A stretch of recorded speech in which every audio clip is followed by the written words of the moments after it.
Alright, so let us proceed with the taxonomy and the algorithms that we have been discussing.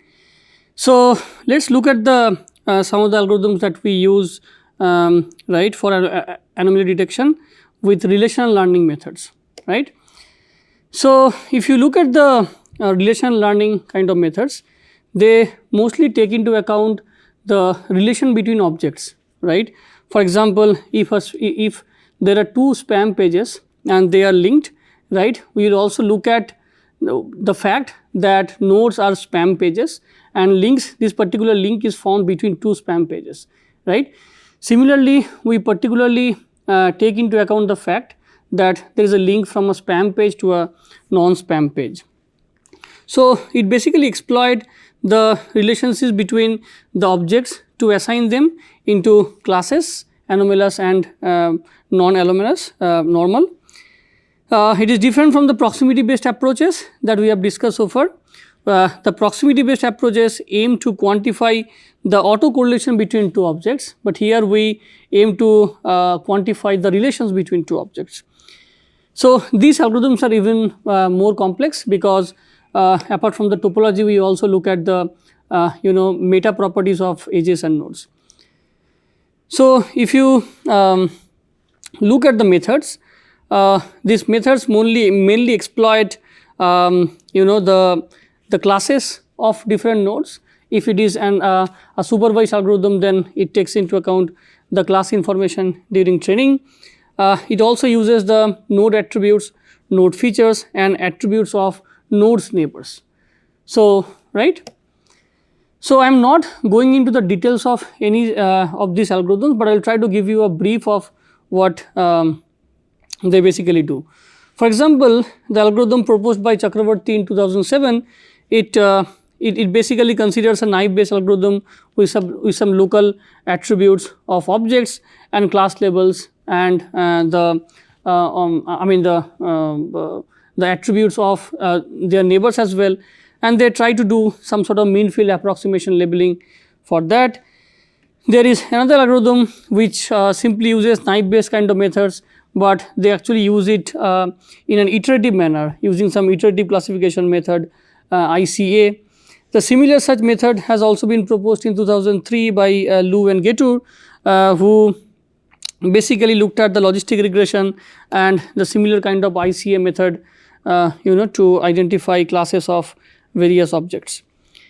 There is another algorithm which basically considers something called the ghost edges. The ghost edges are those edges which you artificially create based on either the similarity between objects or some other properties, and then try to measure the closeness as well as take into account the attributes of nodes and edges together, okay, for the classification.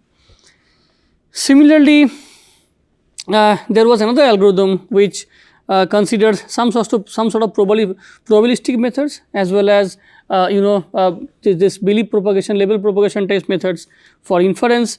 There is another method which considers relational Markov network, right, and again this belief propagation method for classification.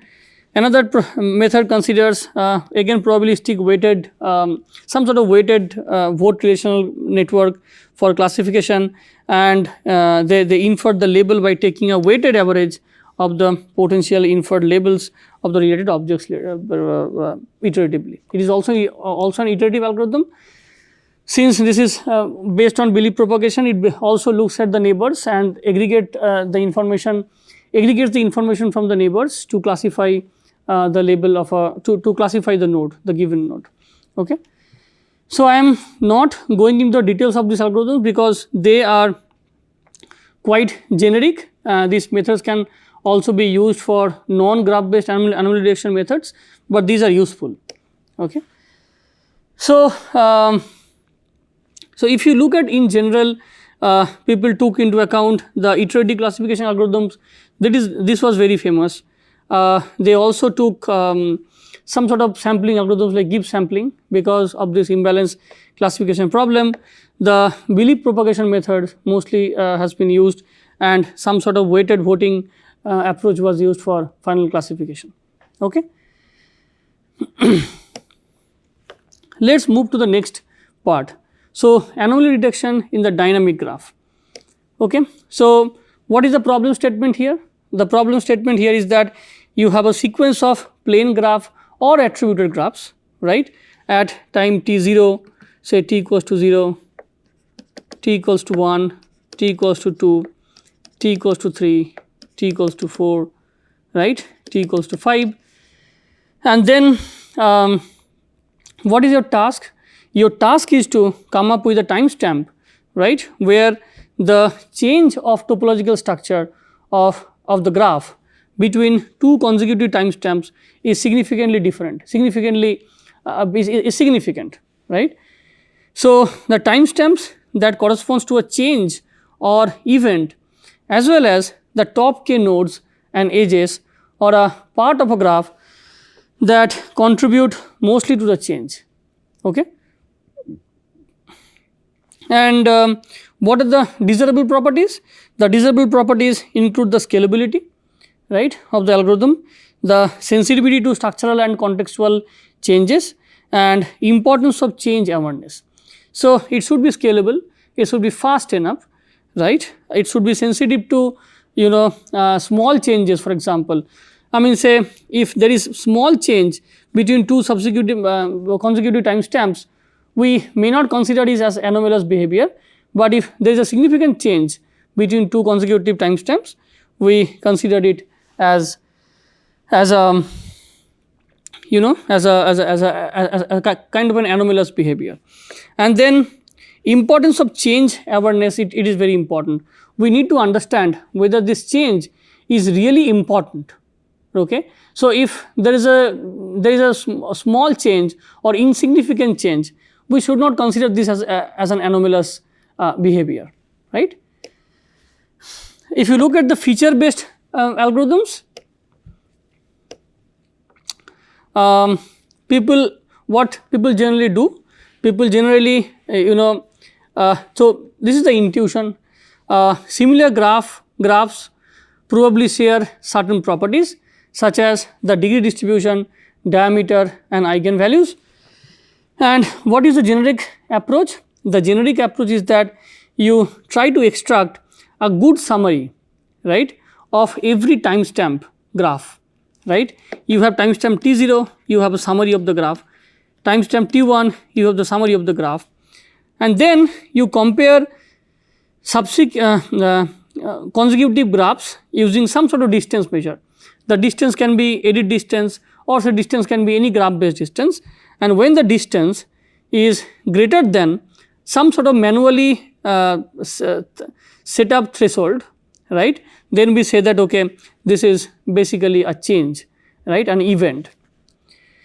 So, all the algorithms which basically take into account the dynamic network graph, dynamic properties of the graph.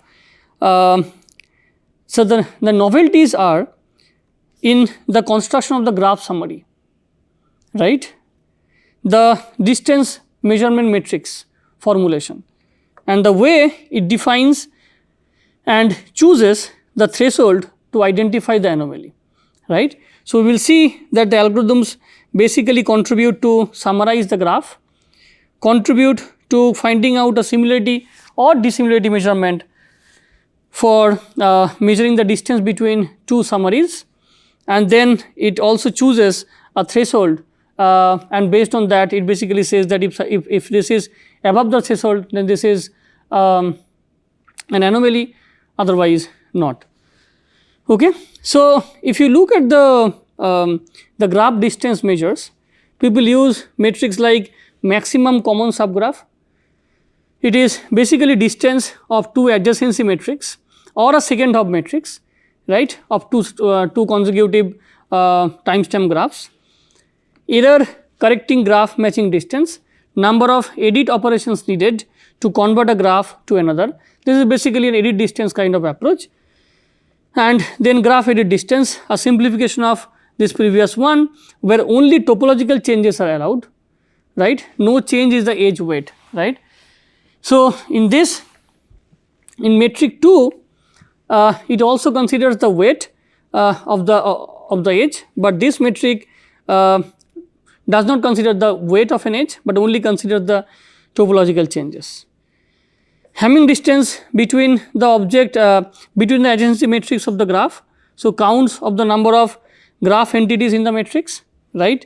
Variations of edge weight distance, lambda distance of adjacency matrix. This is basically 2 hop, or you can take the Laplacian matrix, and Laplacian matrix is basically defined by d minus a, where d is a degree, that's diagonal, this is basically diagonal matrix indicating the degree of nodes, and this is adjacency matrix.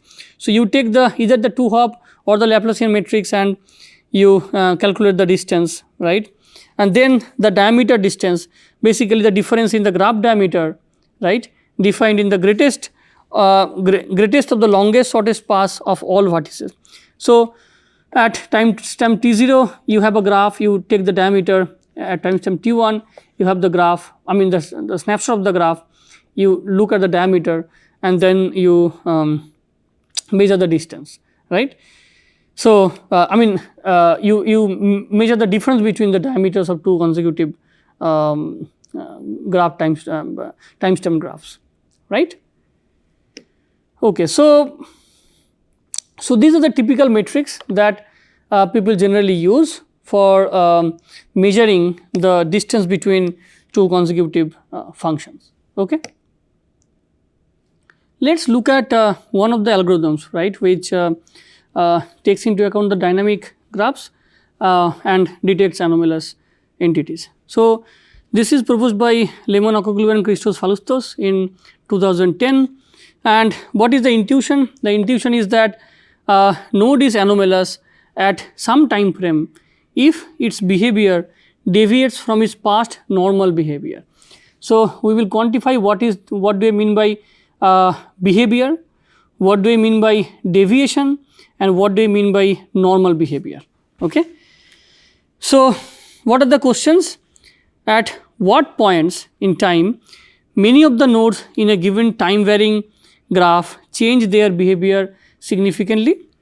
Can we characterize which nodes change in behavior the most? Okay. So,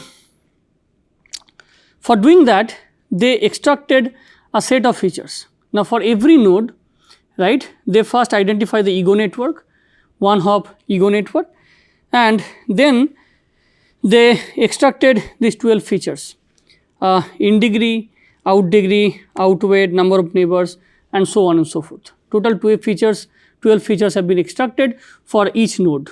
So, these features have been extracted from the ego network of that node, right. Now, understand the problem statement. So, we have timestamp t equals to 0, t equals to 1, t equals to 3 to 2, and so on and so forth. We have graph timestamp, graph snapshots, right, and every node has attributes. Okay.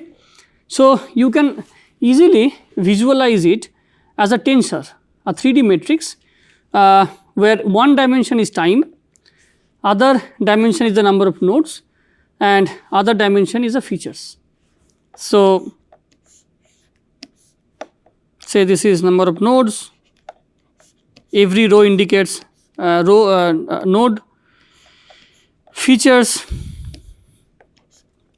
and this is T, right. So, this is a T cross N cross F tensor. Okay. So, now tensor tensor arithmetic is difficult. So, what they did, they extracted slice from the tensor, right. So, what they did, so they fix a particular feature. Okay. Let us say we have one feature fi, say the degree. Okay. So, if we fix a particular dimension, right, then we will get a 2D, right. So, we get an n cross T matrix, right. Then what they did, so you have this n cross T matrix, right. Then they defined a window of size W, right. So, what is the idea? So, this window, within the window you basically measure the behavior of every node, right, and we define what do we mean by normal behavior, right. Then we slide the window. So, this is the window, this is the next window, this is the next window, and so on and so forth. You slide the window, and at every window you measure the normal behavior of nodes. Okay. How do we do that? So, let us assume that you have a window W, and this is and say, let us say, okay. So, let me draw in a different manner. So, let us say this is N and this is T, this is W, okay. So, you have a slice N, T, and this time is essentially W, right, and each column indicates nodes, okay. Then for every node pair x y, you measure the Pearson correlation coefficient, okay. So, for every node pair x y, you measure the Pearson correlation coefficient, right. So, if within that window a pair of nodes behave similarly, then the Pearson correlation would be high, otherwise low. So, from every such sliding window you get an n cross n matrix, because for every pair you are measuring the Pearson correlation, and each such entry indicates the correlation, Pearson correlation between I and j, right. Again you slide this W, you measure the Pearson correlation. So, for every W, for every slice, you have this n cross n matrix, okay.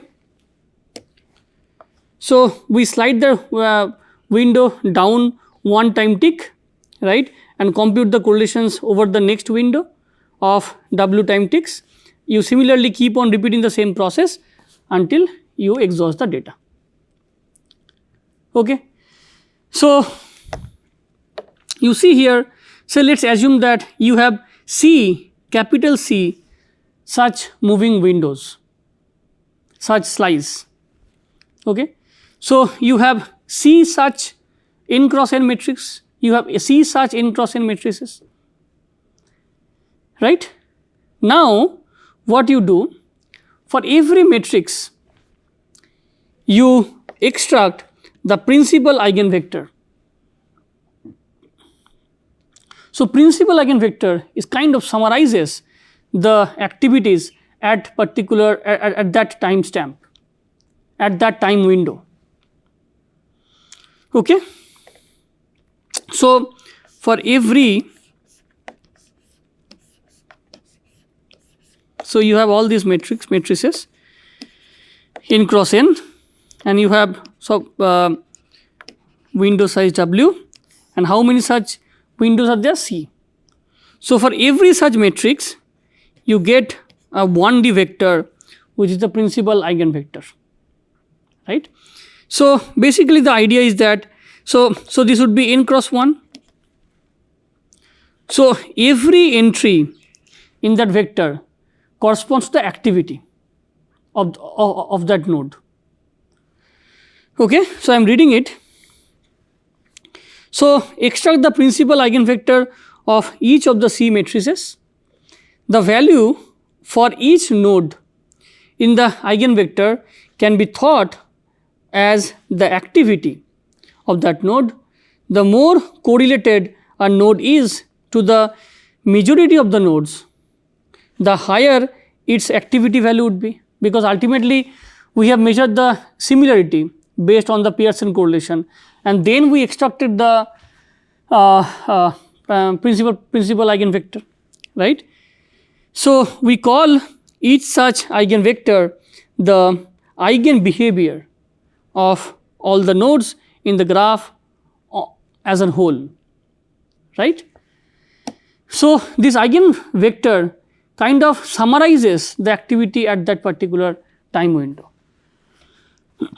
Okay. So, let me draw it again. I am now I am not drawing the n cross n matrix, but I am drawing the principal eigenvector, right.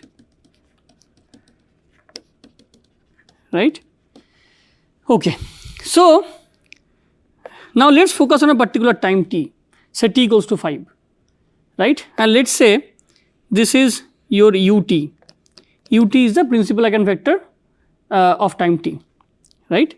So, we want to understand whether this summary is basically a summary, how this summary is deviated from the previous summaries, right. So, I need to extract the summary of the previous timestamps, right. So, what I can do, I can take all these principal eigenvectors, I can either do a element wise mean, right, or SVD, right, or PCA, right, and I get a squeezed representation of this, another 1D n cross 1.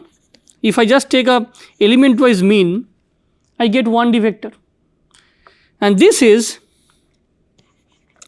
R of t minus 1. If this is t, this is the summary till t minus 1. Okay. Then what is the task? The task is to see, to measure the difference between this summary and this summary. How do we do that? Two vectors, two 1D vectors, just take the dot product, right. So, U transpose R, right. So, this is the similarity, 1 minus this is the difference, right. So, and say this is Z. So, for every timestamp t, we measure this Z, and higher the Z value, higher the anomalous behavior, because higher the Z value, lower the similarity, right, and higher the anomalous behavior. So, this is the idea. So, for every feature I get this Z value, right. So, we have f such features, right. So, we will have f such Z values. Now, either we can aggregate or mean or whatever, in some ways we aggregate and then identify the anomalous behavior, right. So, this is one approach for detecting anomalous entities from from a dynamic network, right. Of course, you can think of your own ways, but this turned out to be really effective for small scale graphs, small scale dynamic graphs. Okay. So, I stop here. In the next lecture, we will discuss the remaining remaining types of algorithms for anomaly detection. Particularly, we look at dynamic graphs and some sort of community based approaches for anomalous entity detection. Okay. Thank you.